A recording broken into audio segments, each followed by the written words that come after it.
What's up, y'all? Will here from SHADOW ASCENT, back with another video. Kind of making these weekly, I don't know what you would call them, they're not podcasts, but videos, just reflecting, talking about life. And in this one I wanted to reference shame. God damn.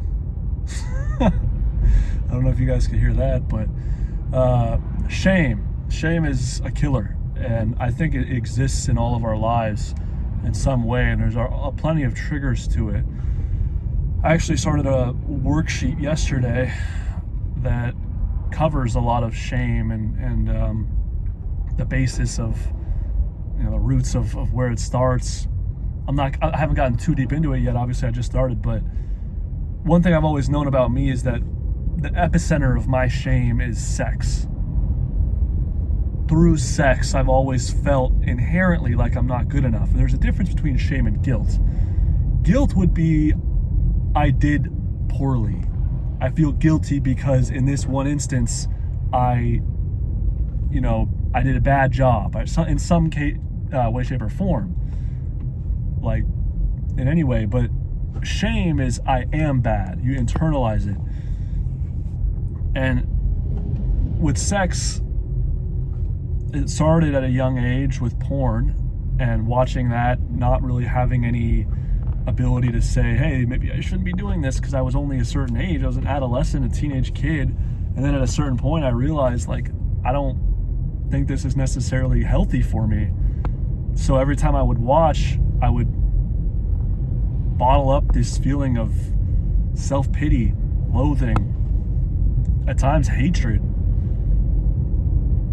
And then I didn't want to even go out and have sex with anybody or be intimate out of fear of, for one, not being able to get an erection, but also just not being good enough. And that's kind of where I've always felt that way. And every time I'm intimate or, in the bedroom, I start to get this sense, in my head, I'm like, I can't do this. I'm not good enough. The other day I was watching porn. I don't deserve this. It's this self-fulfilling prophecy. And it eats you alive the more you let it. And many people go a long time with this shame and burying the shame beneath their skin. And there's so many, like I said, triggers to it. And there's a lot of ways that you can tell that people are shameful. And in fact, in this worksheet that I did, there were several, 2 pages, 3 pages worth of things that people who experience shame might, the behavior that they might exert. And one of them for me, that at least that related to me, was people pleasing. And sometimes this is as a way of trying to make amends, is to sort of ease the tension and make yourself apologetic when you don't necessarily need to be, or you shouldn't be. I've always had that problem of not saying no, of avoiding conflict. There's this guy at my job that I work at, one of the dealerships. I'm a automotive photographer, so I take a lot of photos of cars, but I'm a vendor, so I'm not associated with one dealership. It's all the dealerships in the area that I work. And one of the guys at Honda, he's the used car manager. Again, not my boss, but the boss of many people at Honda and our main contact when we go there. He's very rude. He's an older, he's an older guy. And sometimes he says things that are very condescending and genuinely disrespectful.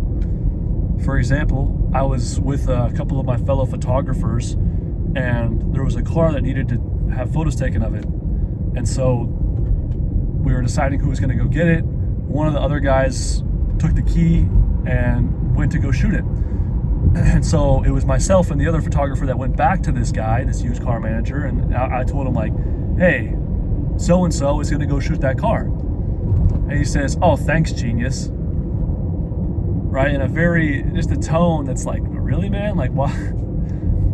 Now, I should have said something there. I should have been hey, man, I feel like that's unnecessary. You don't have to say it like that. Or anything. Don't talk to me like that. I have a right to stand my ground. But these types of people, when you don't do that, they're going to see that as, oh, now I can talk to him like that, in that sort of manner. And you bottle it up. And a lot of times in these scenarios, I don't recognize that this is something, or I don't recognize that I should have not reacted in a way where I shut down and froze. I should have spoke up for myself and stood my ground.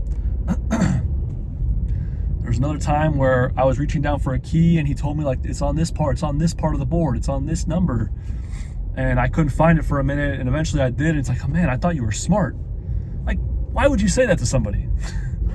But in the moment, I didn't know what to say. I froze, I shut down, I just said, okay, or with like a light chuckle. What the hell? Sorry about that. But it's in these types of scenarios that, like, I want to please everybody and be nice to everybody, and I don't have that ability, or I do, but I haven't unlocked that ability to stand my ground in those scenarios where there might be a reason to confront somebody about something. So I know that might not be correlated with sex, but that's a level of shame. It's an example of shame. And a lot of it is about acknowledging and identifying where it starts, because you watching this video, I'm sure that you have your own version of it.